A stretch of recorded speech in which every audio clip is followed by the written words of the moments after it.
Welcome back to the Money Focus Podcast. I'm your host, Moses the Mentor.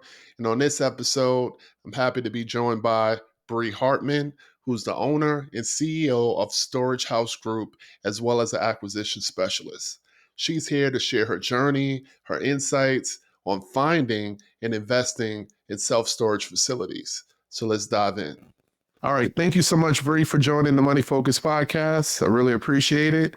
The first thing I like to ask my guests to do is to just really walk us through your career journey, professional journey, just ultimately how you started your business. So the floor is yours. Absolutely. Really good question. So I always like to say I had 9 lives, and I started my career actually as a field biologist working for Fish and Game. So I moved from Santa Barbara up to Sacramento, California, and I thought it would be just like a hop and a skip, but I actually ended up working for Fish and Game for 7 years. And so what I did was we collared big game animals, and we actually looked at the predator-prey interaction and how to actually give permits out. So very much 360 to where I am right now. And so from that, I jumped into owning a fitness nutrition business. And so went back to school.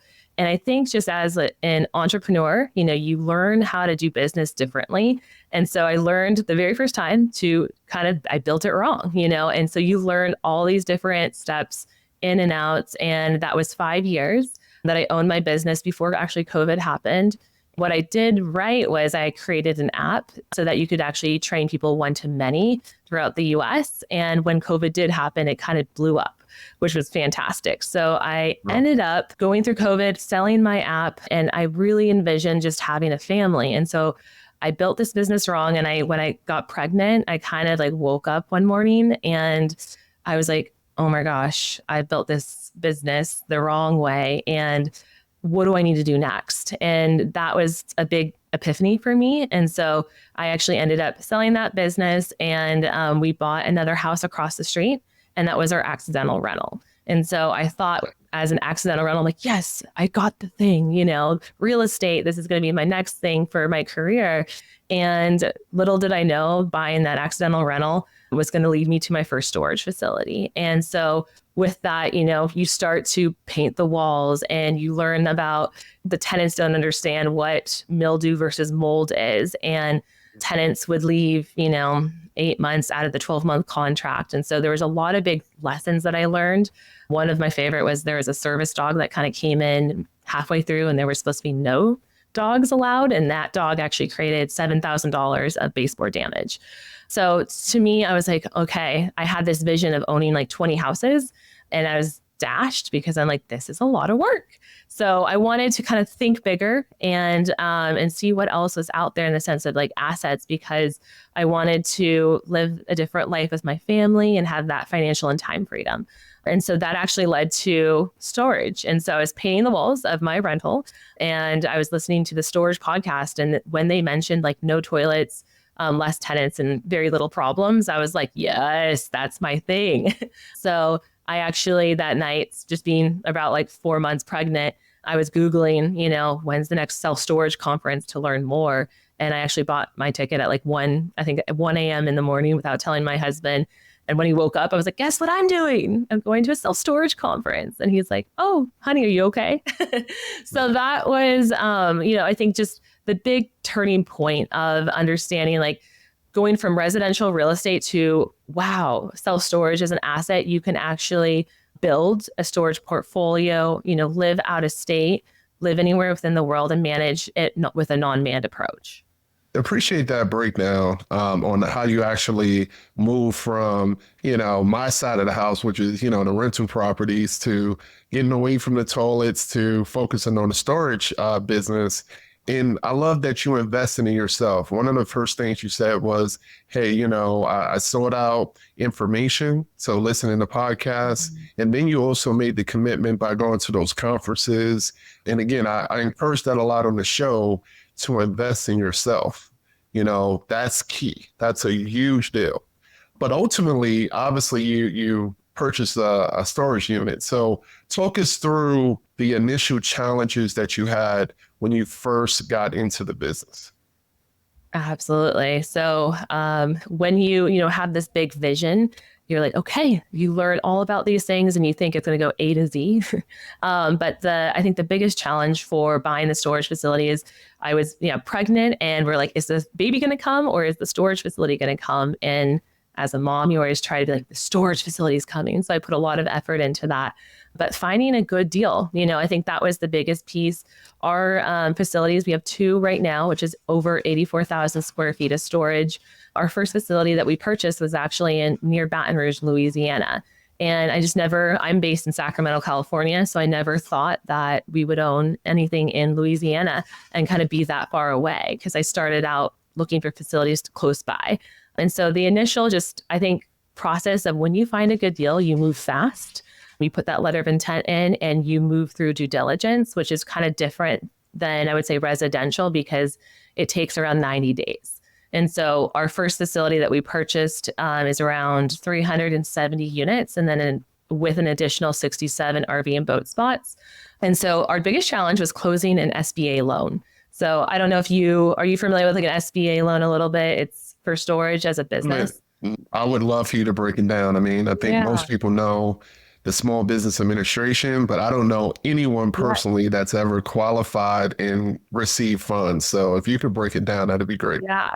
So it's just a small business association loan. And what's nice is with self-storage, it's an asset, it's real estate, and it's a business. And so I think a lot of people forget about that. And that is why you can actually go get an SBA loan. And what that loan does is actually it helps you with the down payment. So instead of having to put 30 or 35% down, you only need to actually put 10 or 15. And so that allows people to get in to buy their first storage facility, because you don't need as much of that capital in the beginning. And so they put these programs out there to help you get started and start to own an asset in a business. And so that was actually the hardest part, because I think if people have heard about the SBA loan, it took us 9 months to close this loan. And with that, we purchased it in order to close the deal with the owner. Of course, the owners want it closed within 60 days. So we actually bought it on a bridge loan, an SBA bridge loan product that would go into an actual SBA loan. And so that allowed us to move fast, which is what the owner wanted. And then that allowed us to do what we needed, which was only put 15% down for that down payment, and then to close that deal. But the craziest part of this is that 9 months was when the interest rates increased like 3% over that like 12-month period. And so it was probably the most intense process I've ever went through, because not only are you pregnant, you're on a bridge loan, you're putting all your eggs in a basket, because if that loan doesn't close, now you got to go find, something else, and you're on a bridge loan, which is feeling like it's a temporary loan at like 10% interest, 12% interest. That's kind of what it was at the time. And you just don't know if you're going to get to that next end. And so, but we completed it, took 9 months, and we underwrote it at 4% interest, and we, got the deal done at 5.75. So a little bit of our underwriting, the underlying cash flow was taken away a little bit at the end, but it was still, we underwrote it conservatively and we doubled down, and we're really excited about the deal. It's going to be a really good cash flowing deal in the future. I didn't realize SBA had a bridge loan product.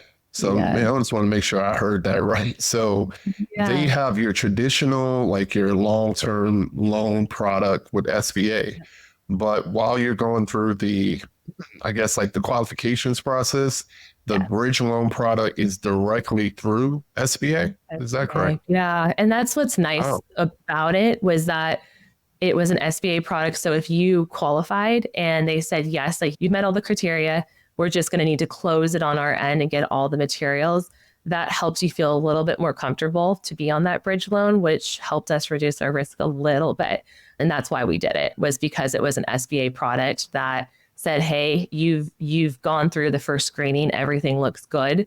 There shouldn't be a reason why you can't close, but it will take X, Y, and Z to close it.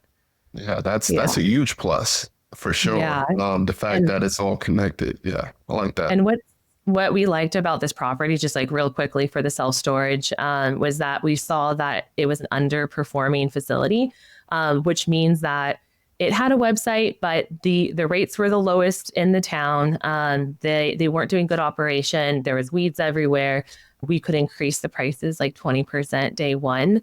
In addition to, we really liked that it had an additional 3 acres of property right there on the main front of the highway so that we could actually expand. And so our like 3 stages with this in mind, just being an investor, you have to be creative. And this is going to be a 7-year buy and hold property or even longer. But our first phase is you buy it, you increase the rates 20%. The second phase is that we built 67 RV and boat spots. And then the last phase is we're going to build another 45,000 square feet of climate controlled units if the demand is still there in the next like 2 years. So we really, at the end of the day, we'll have 90,000 square feet of storage. So over 600 units at that property.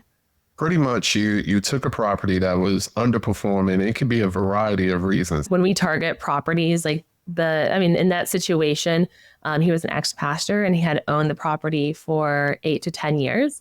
He was just like, hey, I'm ready to retire and move on. And so that was kind of his big retirement plan, was to sell that property. And I think just towards the end of people's like careers or their businesses, they're not really looking at how to fine tune and make it efficient.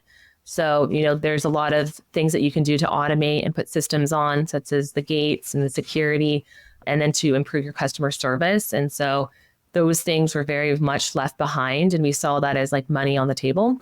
In addition to, he bragged all the time, like, hey, we're the cheapest in town. And that's what his like big slogan was. And so when people say that in storage, you're drooling, like, you're like, oh my gosh, okay, like, sure, because you're able to actually raise rates day one without doing anything to meet the market demand.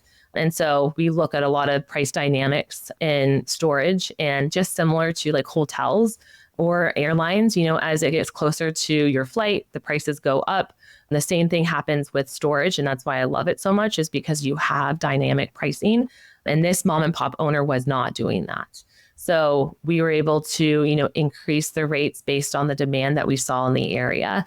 And this area is a very affluent area in Louisiana that has oil and gas, really good school systems, and is actually growing at 2% rate, year over year. So we felt really good about coming in, being a better operator day one, and then increasing that revenue, because once you increase the revenue, you buy it for maybe 3 million and then you sell it at 8.5 is kind of going to be our goal in the next 7 years. You're based in Sacramento, and your business is in Baton Rouge, Louisiana. I can relate because I'm in Atlanta and my rental properties are in Cleveland. So talk us through, like, how did ultimately you get to Baton Rouge? Like, what's your process of finding storage facilities? And how did you get over that hump that a lot of people may have that says, hey, you know what? If I can't see it, touch it, smell it, drive by it every day, I don't want to invest in it. That's such a good question. Like, you nailed it on the head, because when you jump into an asset and buy your first storage facility, I think everyone feels like, oh, I need to touch it and feel it. Like, I did the same thing with my residential homes. And so that's kind of where you start, is you cast that net. And so I always like to say, like, especially for my self-storage students in the self-storage school, let's start casting the net. So that can be like maybe just an hour outside of where you live, all the way up to like 3 to 4 hours. And then after that, like, how can we extend your buy box to areas that you maybe know, like, and trust, which means like you like to go visit in those areas. You have family in those areas, kind of like you in Cleveland. You have a reason to go visit there, because you will be, not every, I'd probably visit my properties like once a year, but you will go at some point, and you better enjoy that time there. So why not go see friends and your business at the same time? So I always like to suggest, like, stretch yourself and don't limit yourself to just your area, but it's always good to start there. And then I would say, like, to finding your first storage facility, what I think I did right, which I did a lot of things wrong, was that I got really good at finding deals. And that's something that is really, like, I love, like, I'm a deal finder. So I own my own acquisitions pipeline, which means like I own Storage House Group. I have a few virtual assistants that are cold calling storage owners.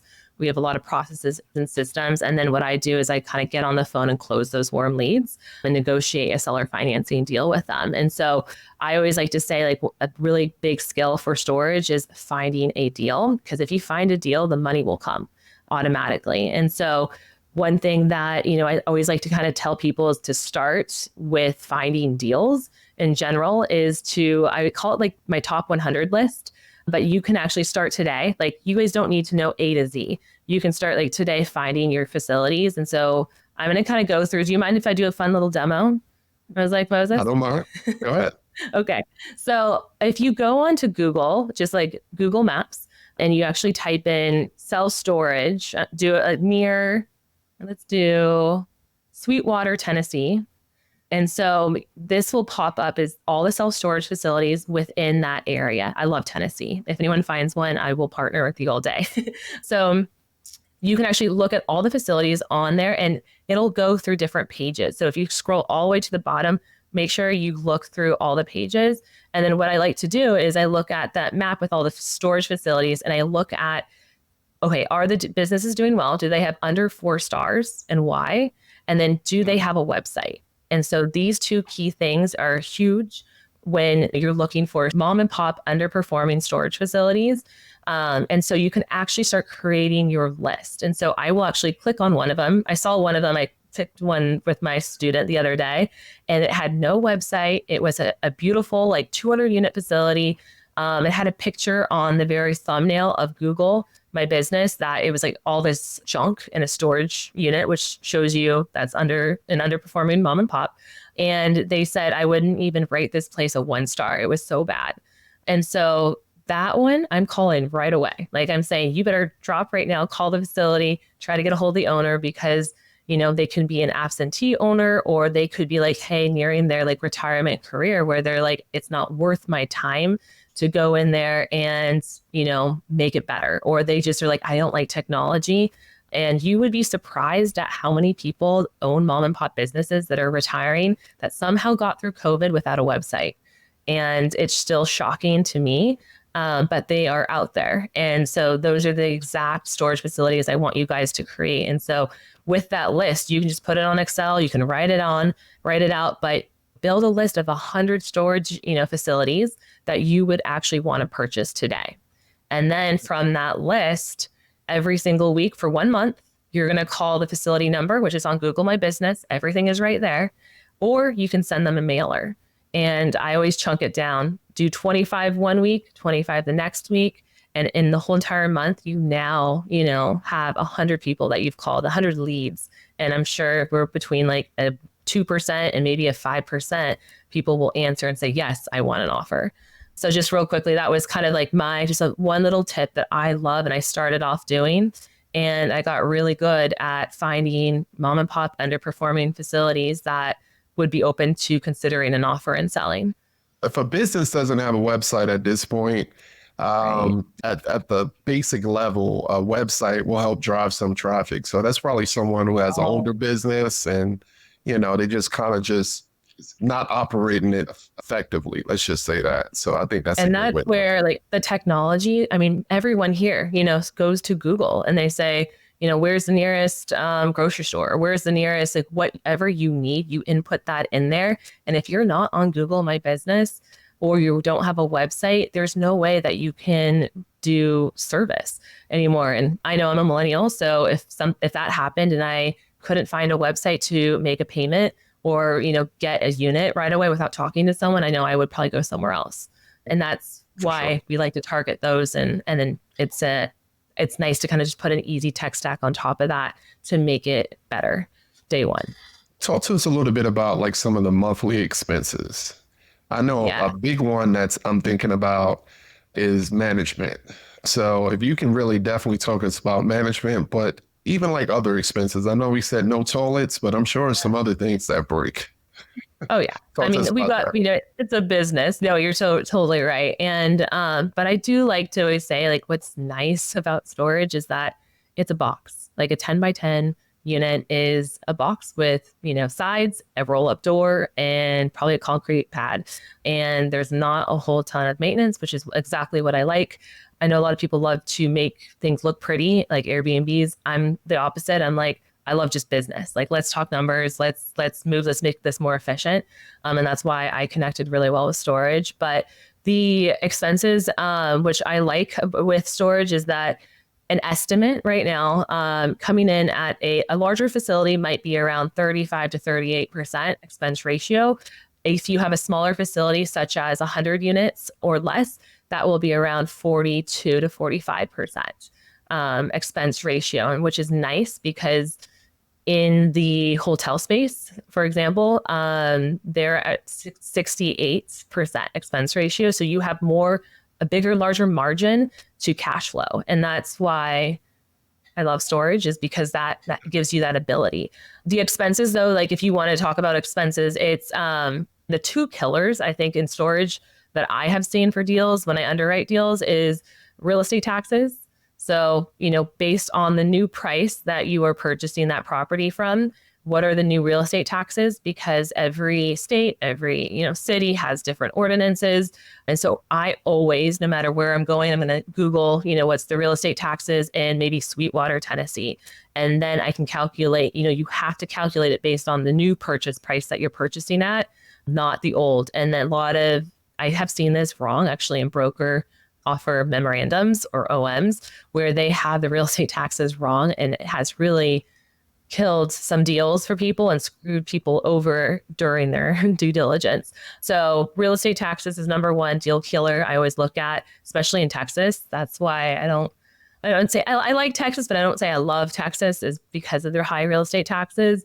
And then number two is the insurance. So I think all of us, if you own a business, especially in the South, like Louisiana right now, our insurance went up 24%. And that just sucks, because as a business owner, you need to have that protection always, but it comes down to, it's a piece of paper and you're praying you're not going to ever have to use it. And that affects your cash flow and your bottom line or your return on your investment. But those two, and then the last, one is definitely your property management. There's two ways that you can kind of do it to cut expenses. And our smaller facility, which is 83 units, we actually run it non-manned. So there's no one, on site. Everything is automated. So as soon as you pay and click the button on Google My Business, you can rent a unit. Once that happens, the code is actually sent to your cell phone. And then you would enter the property by pushing the code in and then going to the unit and opening up your unit with that lock and placing your own lock on it. So you don't need anyone to be there if anything happens. And so that's another piece that we really like, is that you can have, like, we hire a 1099 contractor for 20 hours a week, and they actually run both two of our facilities, and they do lock checks and all the things. We have been able to take away the full-time manager position because of our automations and our systems that we put in place. I was just about to ask you, did you buy it like that? But it sounds like you put that. Gotcha. Yeah. And I love this. Your question before was like, what, things that came up obviously when you first buy your facility, but we inherited a manager, an on-site manager, and we decided to keep her, in the beginning for 6 months, just to be like, hey, let's date, right? Everyone always says their number one regret is keeping the manager. We ended up releasing her within like 3 months because it wasn't a good fit. She, wasn't doing very well in sales or being professional in the ways that we needed her to step up. And she was very much in the older domain of what felt comfortable and wasn't able to meet us there. We were actually able to take, her salary, reduce it and put a 1099 contractor in there. So that really helped us with cutting expenses, which will now make your facility more valuable because of the higher net operating income. The 1099 person, essentially primary duties, is it mostly tending to the locks? Is it keeping the facility clean? Like what are the main responsibilities of that person? Really good. Yeah. So our 1099, she is absolutely amazing. She's really good at fixing things, and she does lock checks every Thursday. She kind of goes through, she makes sure like the grass is cut, everything's nice and trim, the outside looks good. She also will, if anyone needs help, like if they are having trouble with their their door. She'll grease it and kind of make things, nicer. We do have, so she doesn't do any customer service. She's very, very much like the fix it, lock check, but we do have a call center in place. And so the call center takes all our calls and they take them 24/7. And some of them they're based in the US, which are from 9 to 5. And then after 9 to 5, we have the virtual assistants from the Philippines that will take over, because the biggest thing in storage right now is, customer service. If they call and you don't answer or you don't pick up, they're going on to the next storage facility. They people that we have seen that they're not as brand dependent. They're very much looking for moving fast. Is their customer service good? Can we get what we need efficiently? So How does it work? Do most people operate on a month to month basis, or is it like a contract? How does that work? yeah. No, I love this. So this is why I love storage, is that it's a month to month contract. And so every single month, it just renews. And so what this is, we're able to do as storage owners is that we can actually increase prices, whenever we want. We try not to do that, regularly, but we do it for when we first come in. We want to meet market demand and market prices. And then after we do a 6 month increase, and then we do a 12-month increase every 6 months, pretty much. We'll do like a 3 or 5% increase, which then pushes your gross, operating income, or your net operating income, which then increases your purchase price of your facility and your facility's worth. And so you're constantly moving the bottom line little by little. And, we've seen with that, a lot of people in storage are sticky. We call them sticky and we like that because if I increased your rent $5 or $10, you're possibly not going to take your Saturday to go rent a U-Haul, get all your stuff out of your 10 by 10 unit, and then go find another facility that's going to be the exact same price. So most of our tenants are pretty sticky in that sense. And then if you think about $10 times 100 units, it's a lot of money. The dynamic pricing that can change month over month, and then the fact, like you said, it's such a uphill battle to just move my stuff out of this unit just to go to another unit, just really doesn't make sense. So I do like that. Yeah, you might be convincing me.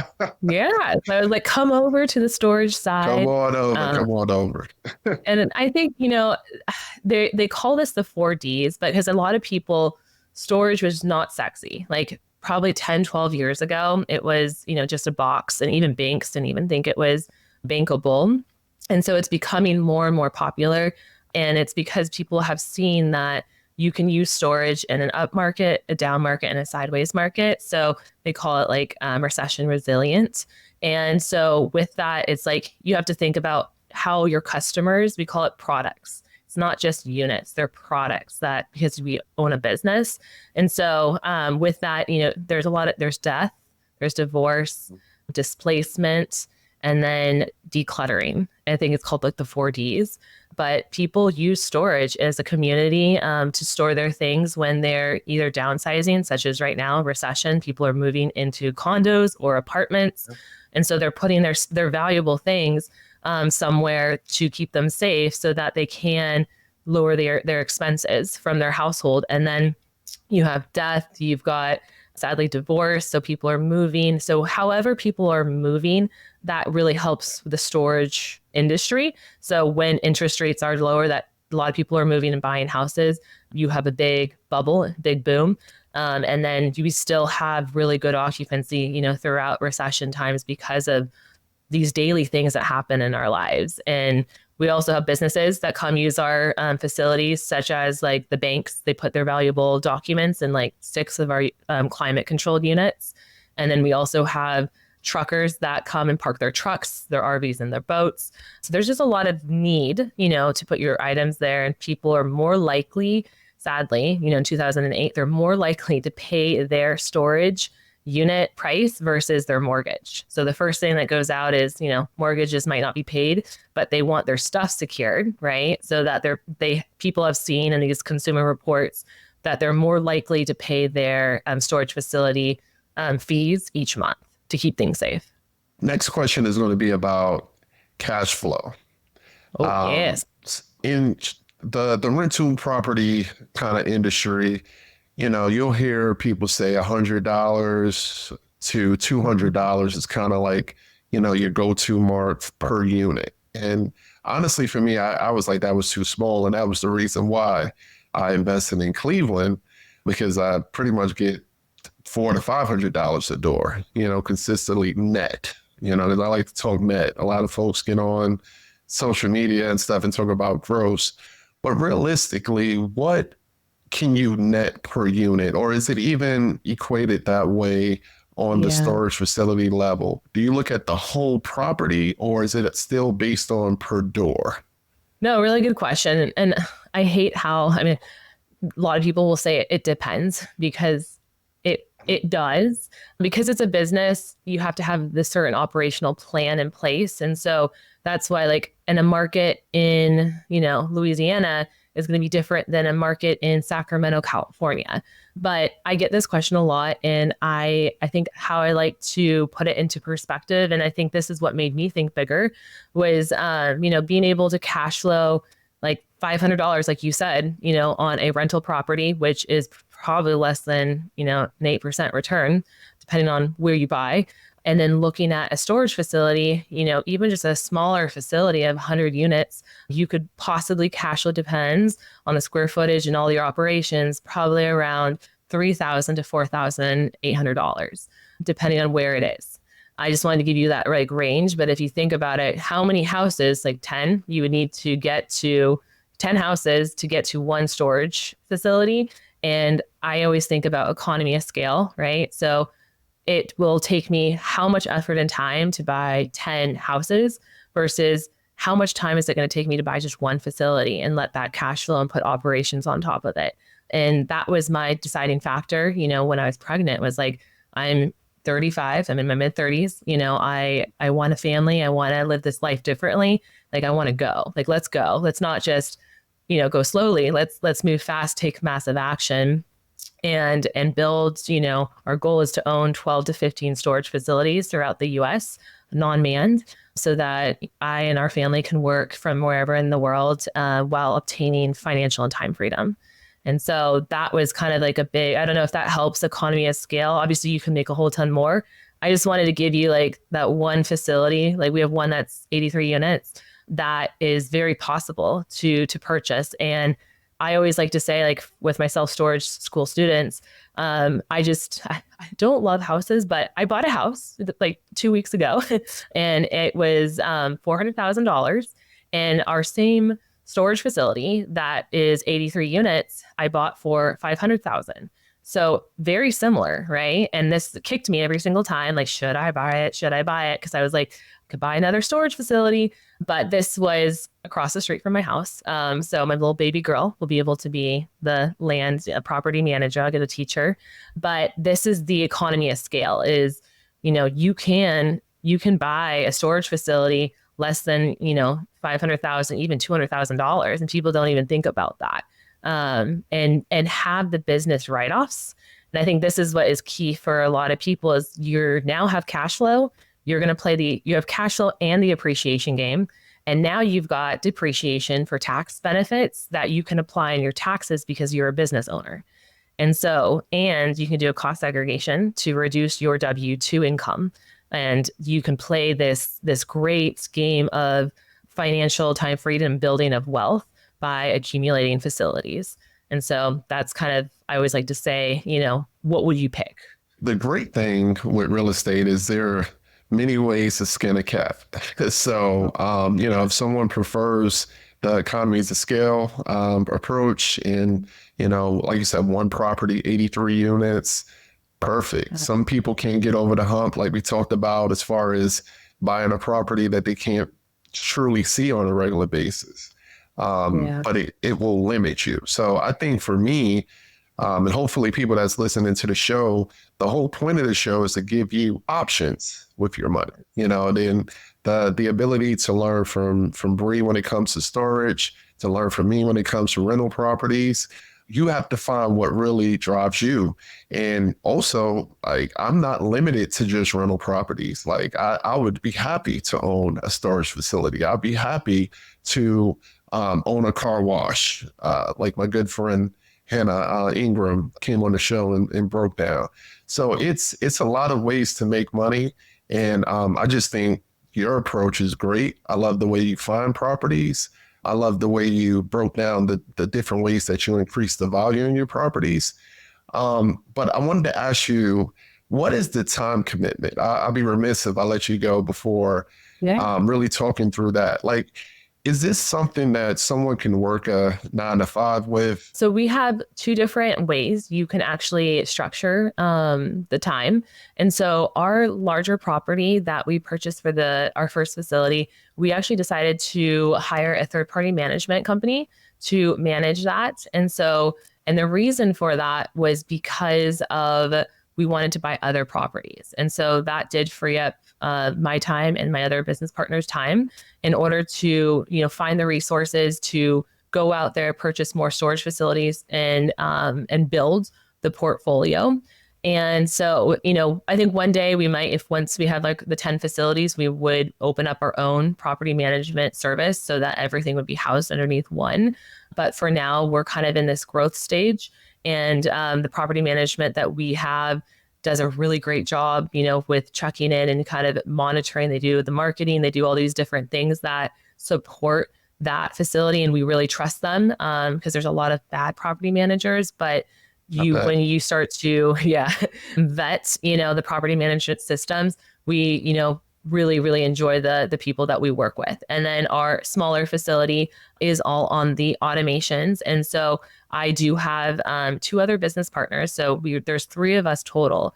And what's I think important about this is that in commercial real estate, you can partner up and that you don't have to do this alone.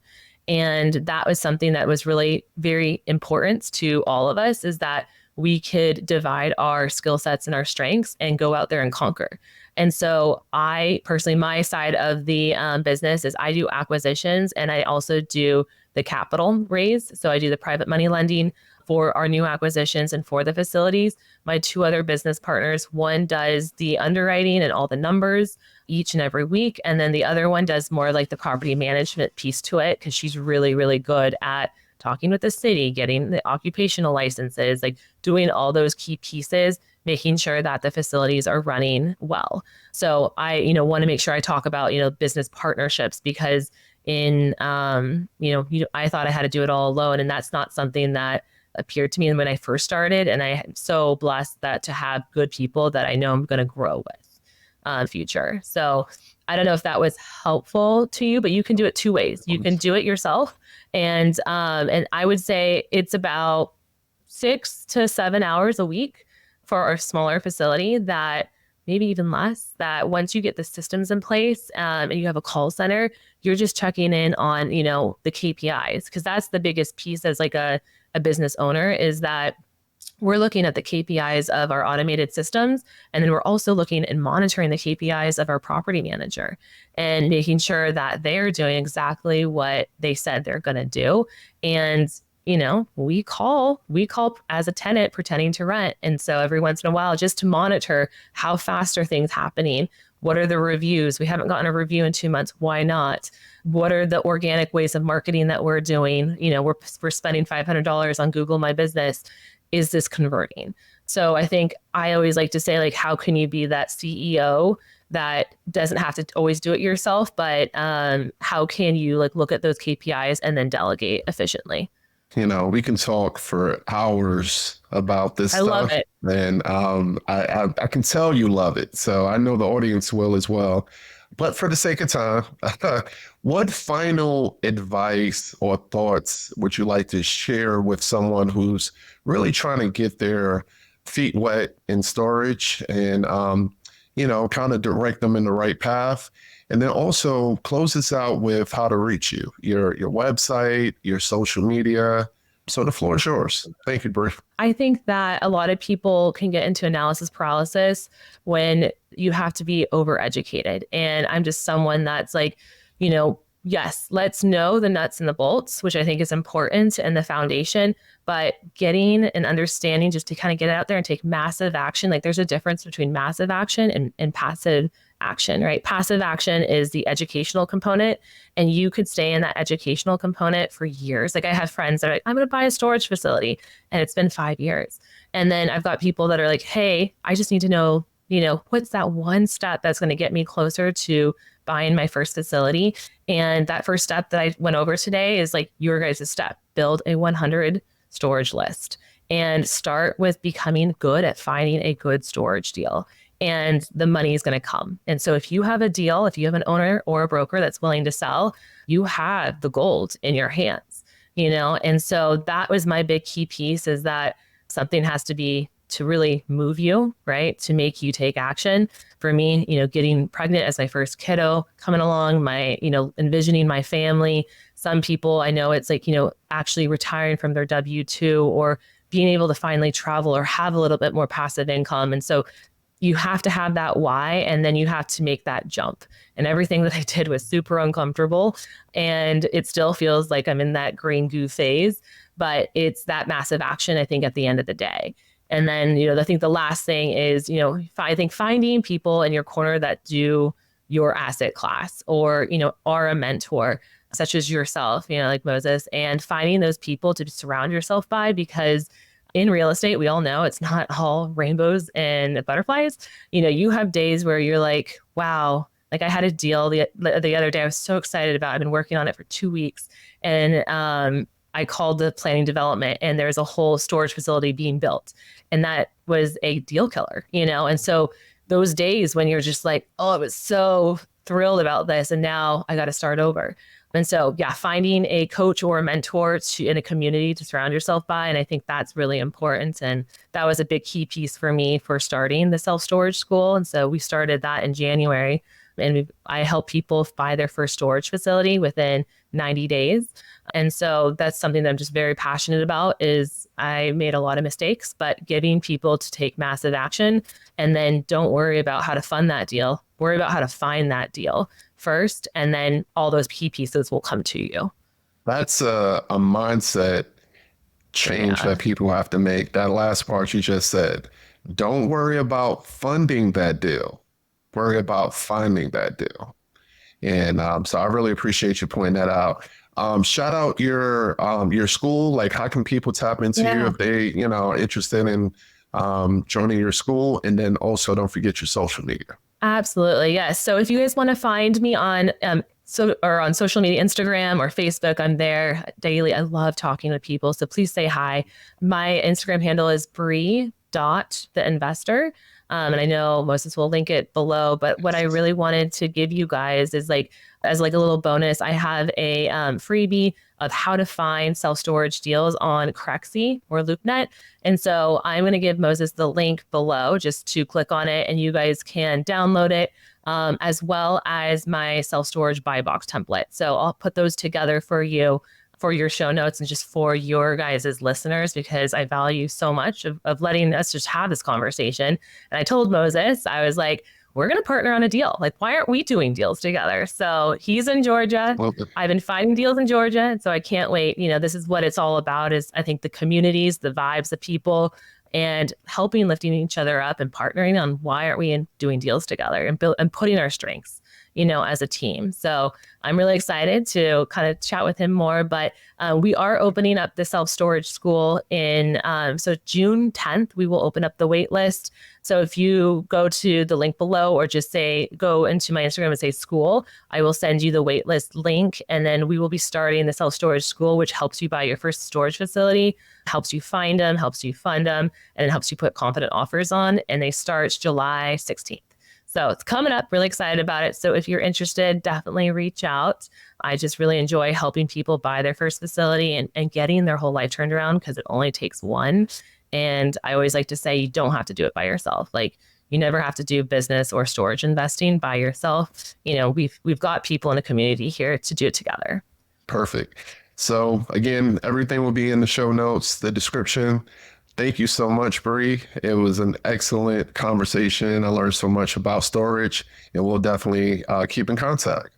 Thank you. No, thank you so much, Moses. This is wonderful. Appreciate you. Can't wait to chat with you soon.